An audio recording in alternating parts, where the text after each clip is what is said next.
Hello hi नमस्कार, तुमचं पुन्हा एकदा एका नवीन व्हिडिओ स्वागत आहे. आज मी एकदम सकाळीच व्हिडिओ सुरुवात करते, कारण की आज आमच्याकडे रासपूजनाचा कार्यक्रम आहे आणि बाकी बरेच काम आहे. लग्नाच्या गडबडीत तुम्हाला तर माहीत असेल किती धावपळ होते, म्हणून आजचा ब्लॉग मी लवकर शूट करते आणि छोट्या असो मोठ्या मला जसं जमेल तसं मी शूट करण्याचा प्रयत्न करते, कारण ह्या मेमरीज लाईफ टाईम सोबत असणार आहे. तर व्हिडिओ तुम्ही शेवटपर्यंत नक्की बघा. रासपूजन म्हणजे कुठल्याही कार्याची सुरुवात करताना गणपतीला पहिला मान दिला जातो. तसंच या रासपूजनामध्ये गणपतीची मूर्ती खोबऱ्याच्या वाटीत ठेवली जाते आणि इकडे गव्हाची अशी रास करून त्यावर तो गणपती ठेवतात आणि 5 सवाष्ण सूपमध्ये ते गहू पाखडले जातात. आता मी तुम्हाला दाखवते आम्ही कशा प्रकारे ते पूजन करतोय. इकडे आता रास पाखडण्याची तयारी करणं चाललं आहे. रास पाखडायला बाकी ठिकाणी गणेश पूजनही म्हणतात, आमच्या साईडला रास पाखडणे म्हणतात.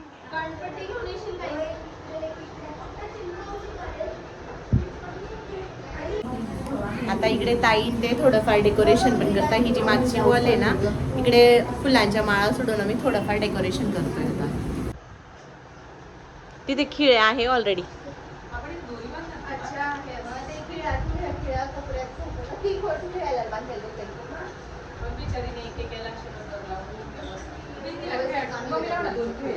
ताई तिथे ऑलरेडी आहे बघ वरती 4 खिळे.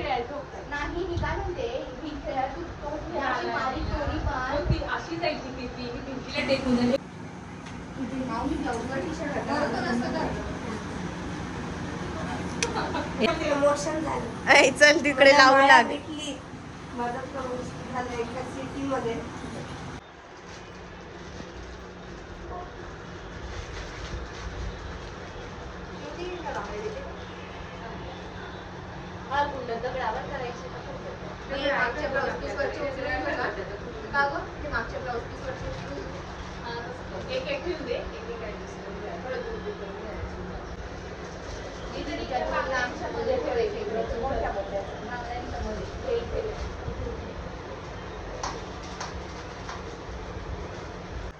अशा प्रकारे आता मी रासपूजनचा सेटअप केलाय. आता सर्वजण छान छान अशी साडी मेकअप करून मस्त रेडी झाले. आता आम्ही पूजेला सुरुवात करतोय.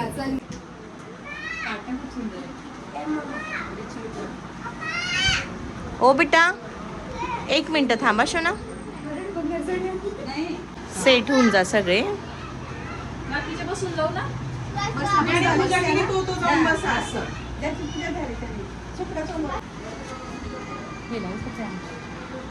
लाव.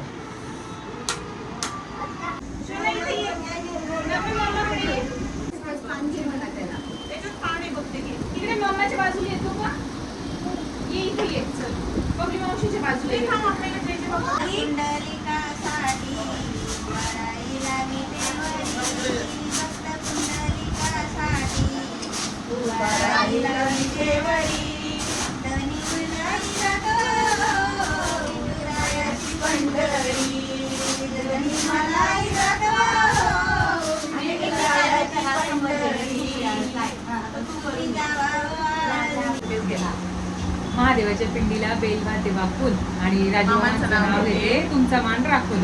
महादेवाच्या पिंडीला बेल वाकून आणि पुण्याच्या तुळशीबागेत रामाचं मंदिर. रामाच्या मंदिरात सीतेची मूर्ती, सीतेच्या कमरावर सोन्याचा घडा, सोन्याच्या घडात केशराचं पाणी. रवींद्ररावांचं नाव घेते, आहे मी त्यांची राणी. वा मस्त. देवात देव महादेव पार्वती त्यांची संगिनी, देवात देव महादेव पार्वती त्यांची संगिनी. संतोष रावांचं नाव घेते, मी त्यांची अर्धांगिनी. शहादा ते बुलढाणा पेरला लसूण, शहादा ते बुलढाणा पेरला लसूण. श्रीरावांसोबत फिरायला आवडतं मला येवार बसून. अंगणात होती तुळस, दिवा लावते तुळशीपाशी. अंगणात होती तुळस, दिवा लावते तुळशीपाशी. तेजस रावांचं नाव घेते रासपूजनच्या दिवशी. रासपूजन झालेलं आहे, आता हळकुंड फोडून घेतोय.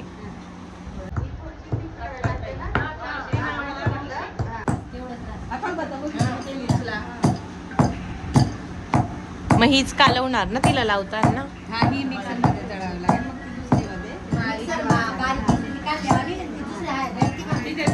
रासपूजनचा कार्यक्रम झालेला आहे. थोडा बॅकग्राऊंडला नॉईस येत असेल प्लीज थोडा अवॉइड करा, कारण लग्न घर आहे, थोडी गडबड असणारच आहे. त्यातल्या त्यात घरात छोटे बच्चे तर त्यांचा कुठे ना कुठे आवाज येईलच. So please try to understand. आता रासपूजन झाली आहे, हळद पण फोडून झाली आहे.